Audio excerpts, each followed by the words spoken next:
this went a lot smoother in rehearsal. I rehearsed the start of this video. Alright. So. Fucking gonna have to. I don't know what I'm gonna do. I'm just gonna be like this. I'm just gonna go like this. Two wins. Fuck the world.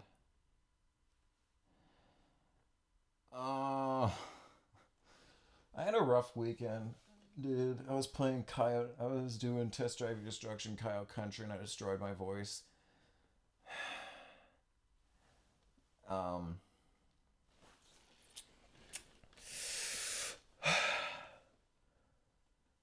So very, very satisfying. Just coming off, 2013. Like, I think back when that shit was, what was going on. That stupid ass shit. I hope it's coming through that microphone because that's way more fucking work than it's worth. God damn this fucking cord. I'm trying to just set this on the bed so I don't have to stand up and do this. It's fucking 8:41. Look at that. It's 8:41. Shouldn't have to stand at this time of the day. Alright, so that's 2 minutes with absolutely no content in this video. Why don't we get started on reviewing the weekend? Alrighty. So, it all started back on Friday when a hurricane went through, and yeah. Hold on a second, let me check some shit. Harvick finished second, so god fucking damn it. I had Greg Biffle, Chris Buescher, Tony Stewart, Ryan Blaney, Brad Keselowski. The one weekend, out of the year that I don't have Truex in my DraftKings goes and wins. So thank you, Truex. Perfect timing. No surprises there. Yeah, I was very conflicted there. When it got to the end and Newman was out in front, I was like, screw it, go Newman. Then Truex got by and I was like, yeah. And then the last caution happened and Truex was out in front of Harvick, and then I was getting into the, edge of my seat mode. And yeah. And yeah. Truex finally earned a win. Didn't have the dominant car. If people can stop bitching about Truex now, that'd be wonderful. Yeah. Yeah.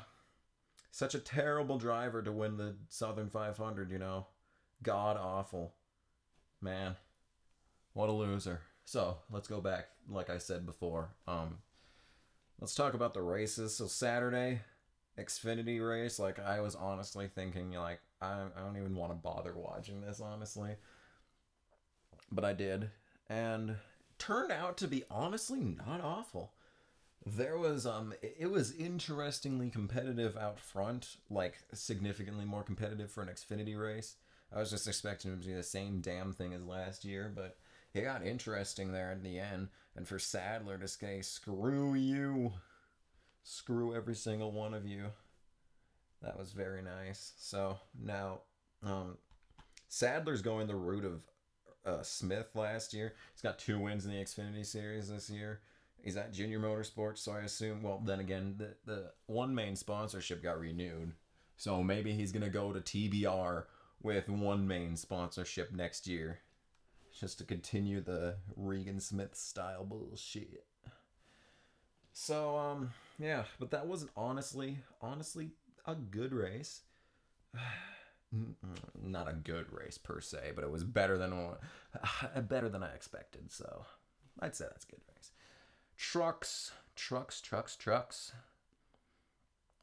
So this is gonna net the video some dislikes, but time for me to defend John Hunter Nemechek. So if you don't know, at the end of the Canadian Tire Motorsports Park race, got down to the end, final lap. John Hunter Nemechek was behind Cole Custer. Got into the final 2 corners, the interesting spot for that track. We've had some quite interesting incidents there in the past.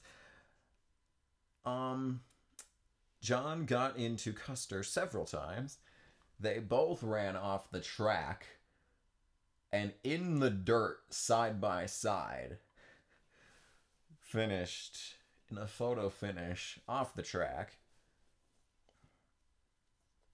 You'd think that would be like instant best race of the history of Truck Series kind of deal, but people weren't happy about it. And I was sitting back and I was thinking, wow. When I was watching it, I was like, wow, that was awesome. And then I looked on Twitter and everyone was like, wow, he just fucking wrecked him. He just wrecked him. Actually no. John R. Nemechek did not wreck Cole Custer. He didn't. Wrecking entails spinning in circles, hitting a wall, coming to a stop, and losing several positions. What John Hunter Nemechek did was bump and grind. Now, I know everyone's going to be like, oh, but Kamikaze, you can't defend John Hunter Nemechek if you don't like what Logano's done. Well, you see, if we're going to be honest here, Logano wrecked Matt Kenseth while he was leading the race at Kansas. Kansas wrecked a Kansas. Kenseth finished 16th with the next race being Talladega with virtually no chance of him being able to win due to the fact that Earnhardt was so painfully OP last season at Talladega specifically, but restrictor plate races. So that was good. That really helped Kenseth's chances of winning the championship. Custer, on the other hand, we get, he finished, so many fucking Ks. Kenseth finished 16th. Cole Custer finished 2nd. That is a huge difference, if we're being 100% uber honest. I don't see this as Nemechek wrecking the 0-0 because he didn't, the 0-0 did not stop. The 0-0 was not backwards. And I honestly think that Custer still had a chance of winning even with the 8 truck bearing down on him. And if you watch some of those replays, you can see that, yes, there's a bump in the second to last corner and there's a bump in the last corner. And Nemechek was doing everything he could to honestly stay off. And with those worn tires, you gotta remember, Nemechek was on a... how many laps? A good 39 lap run there. So the tires were destroyed, basically. So if he had any grip, he probably would have kept it off the 0-0. And for that matter, since they were both off in the grass and the momentum was carrying Nemechek into the 0-0, it's no wonder he couldn't get off the 0-0. I don't think he was intentionally pitting Custer against the wall in that manner. Sure, he might have turned his wheels to the left a little bit to try and pressure Custer into slowing down. That didn't work, but I don't think he was turning dead left that entire time down that front stretch. I don't think so. Don't think so, honestly. But everyone hates Nemechek now, and I can't like him because I hate Logano or something, but that's really all that I know. So there's my John Hunter Nemechek defense. So go ahead and dislike the video now. So let's talk about this race that just occurred. I didn't watch the pre-race shit because I'm so sick of waiting for that. Like, I was, watching the Cubs game.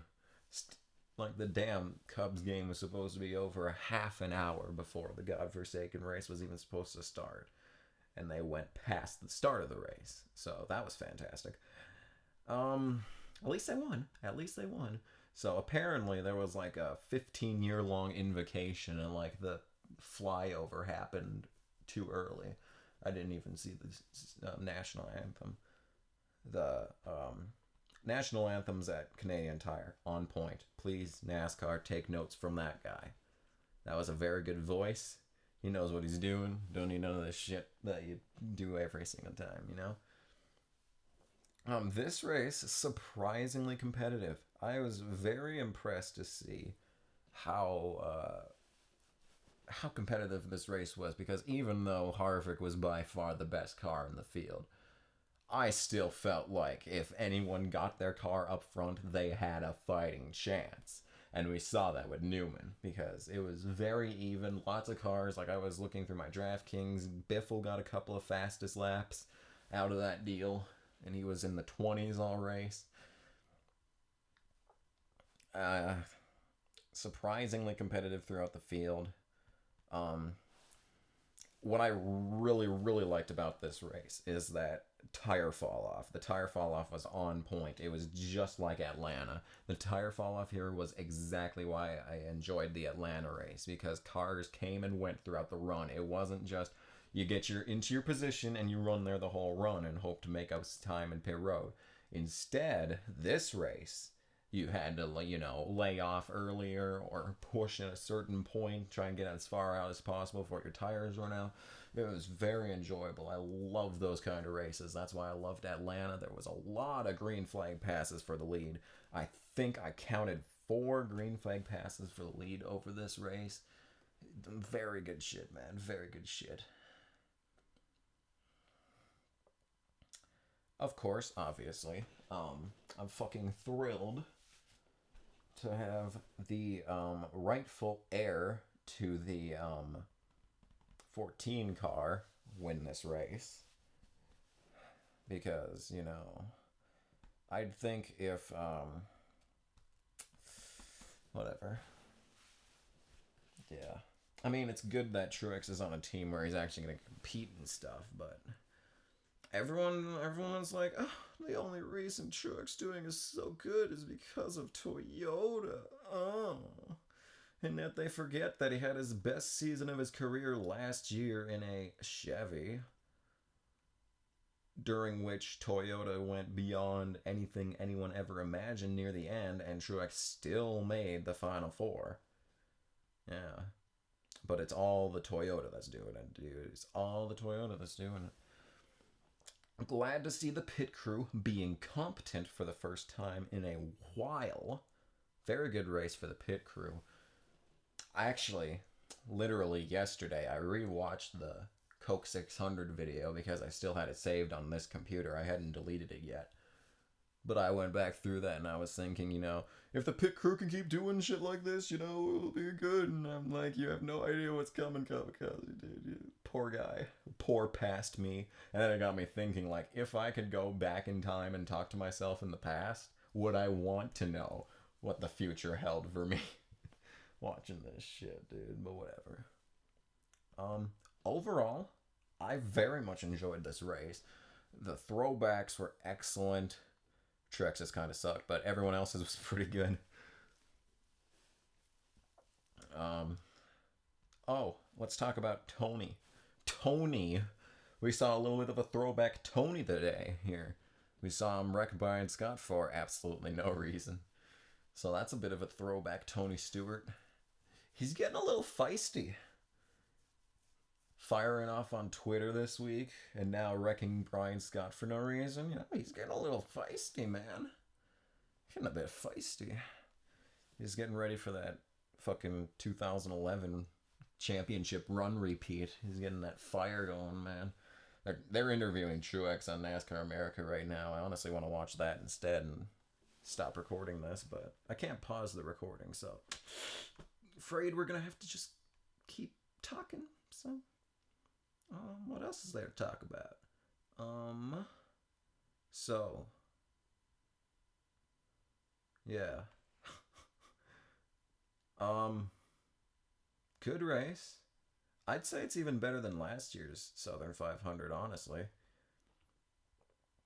Far more competitive. Like, it felt like there was more action throughout the field, and especially up front. Like, honestly, the battle between Keselowski, Harvick, and Edwards, I think, last year, near the end, before the stupid-ass pointless caution from Jeb Burton came out, I think that was better overall than all of this race. That battle that happened between them, and that was better than all of this race. But I'd say overall, like, this entire race was better. And, like, we still got to see Squire, Ned. We got to see them again. That's always fun. I thoroughly enjoy seeing them every once in a while. I'm glad that they keep Throwback Weekend to just Darlington, because if they did this all the time, it would really lose its freaking umph. Kind of like Eldora. Except I think like if we could have a dirt road course in the thingamajigs here, but I also think that the Truck Series season should not span the length of the Cup season. Like I think the Truck Series season should start after Daytona and end before Homestead. I think like it should just take place over the summer with a couple of off weeks in between, you know? Like every 2 months have an off week, started in March, hopefully ended in like early October or whatever. I think that would just like they like at the start of the season they have that stupid ass fucking 2 month span where there's one ass race. Fuck them. But yeah, I think the schedule should be better with the trucks. It does not need to be this whole year, but because trucks, that's not even what the fuck this video's about. Come on, Kamikaze, get your fucking head in the game. I don't know. What else y'all want to me to talk about? I honestly don't know what else to say here. There's a bunch of idiots behind Truex trying to get in the camera. Wow. 8:56. So it's been 15 minutes. Yeah, I don't have much else to say, so yeah. So anyway, I give Xfinity 6 out of 10, Trucks 5 out of 10. Honestly, the race itself wasn't that amazing. The caution clock fucked up any kind of, interesting strategies that could have gone on. No, instead, the caution clock had to be like, you know what, fuck all of y'all. There's going to be a caution now. I hate the caution clock. But, yeah. Honestly, you know what I think should have happened in the truck race?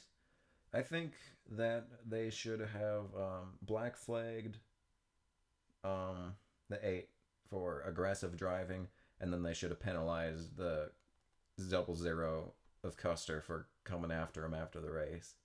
And then they should have given the win to Hemrick. Because technically, he was the first one to actually cross the line itself. Like, the 8 and the 00 didn't even cross the line. I mean, they went past the line, but they didn't cross it. Hemrick actually drove over the line. So that's what I think. So, glad to see Truex in victory lane because fuck everyone. Yay, it's Sherry with her. Last time she had an Ellen haircut, and now she's all looking like still Ellen. She's not that, dude. Martin got lucky with Sherry, through all his other bad luck. Sherry's a score. Good job, Truex. But, yeah. Anyway, this has been a long-ass race review. Very conversational. I never get this conversational. Too much yelling that goes on, But, I don't think I'll have a rant of the week. I really don't have anything to be angry about. So, I guess you can kind of substitute the rant of the week for an in defense of John Hunter Nemechek. Maybe I'll try that next week. If I don't have anything to rant about, I'll try to defend something, but I don't know. So, yeah. Job, guys. Good race.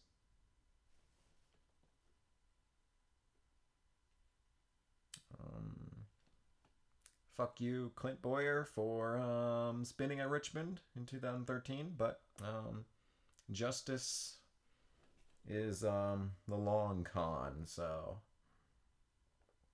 I think the universe is back in balance with Truex winning races and Boyer having to wreck Eric Almirola because he sucks that much. So, yeah. I'm done. I got nothing else to say. So, yes, this has been a video. Bye!